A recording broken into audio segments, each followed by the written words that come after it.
ప్రపంచ ఫార్మసిస్ట్ దినోత్సవ సందర్భంగా Indian pharmacist association of Telangana ఆధ్వర్యంలో నిర్వహించిన కార్యక్రమంలో ఆరోగ్య శాఖ మంత్రి ఈటెల రాజేందర్ పాల్గొన్నారు. ఈ సందర్భంగా ఆయన మాట్లాడుతూ ప్రపంచవ్యాప్తంగా ఉన్న ఫార్మసిస్టులందరికీ శుభాకాంక్షలు తెలిపారు. ఆరోగ్యాన్ని పరిరక్షించడంలో డాక్టర్ల పాత్ర ఎంత ఉంటుందో మందులు అందించే ఫార్మసిస్టుల పాత్ర కూడా చాలా గొప్పదని చెప్పారు. అలాగే ఫార్మసిస్టులు ఎదుర్కొంటున్న సమస్యలపై తెలంగాణ ప్రభుత్వం తరఫున ఉన్నంతలో తగిన న్యాయం చేస్తానని ఆయన హామీ ఇచ్చారు.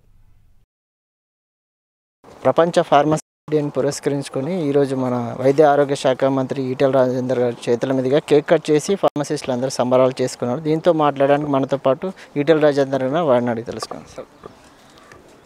ప్రపంచవ్యాప్తంగా ఫార్మసిస్టులు ఎవరైతే ఇవాళ వాళ్ళ దినోత్సవం జరుపుకుంటున్నారో వాళ్ళందరికీ శుభాకాంక్షలు తెలియజేస్తా ఉన్నాం. ఆరోగ్యాన్ని పరిరక్షించడంలో డాక్టర్ల పాత్ర ఎంత ఉందో, వాళ్ళు ప్రిస్క్రైబ్ చేసినటువంటి మందును అందించేటువంటి గొప్ప బాధ్యత, ఏ రోగానికి ఏ మందు పనిచేస్తుందని చెప్పి ఐడెంటిఫై చేసి ఇచ్చేటువంటి బాధ్యత వాళ్ళ మీద ఉంటుంది. కాబట్టి వాళ్ళ పాత్ర చాలా గొప్పగా ఉంటుంది.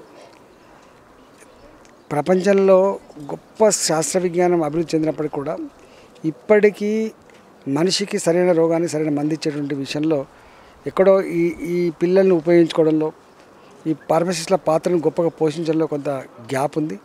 రాబోయే కాలంలో ఫార్మ్ డి చదివిన పిల్లలు కావచ్చు, ఫార్మసీ చదివిన పిల్లలు కావచ్చు, రాబోయే కాలంలో వీళ్ళకు మరింత గుర్తింపు, గౌరవం, వీళ్ళ సర్వీసెస్ని గొప్పగా ఉపయోగించుకునేటువంటి పద్ధతి రావాలని కోరుకుంటా ఉన్నాం. తెలంగాణ రాష్ట్ర ప్రభుత్వం చాలా ప్రొయాక్టివ్గా, చాలా పాజిటివ్గా వాళ్ళ సమస్యలు మనం సావధానంగా వినడమే కాకుండా ఉన్నంతలో వాళ్ళకు న్యాయం చేసే ప్రయత్నం చేస్తాం.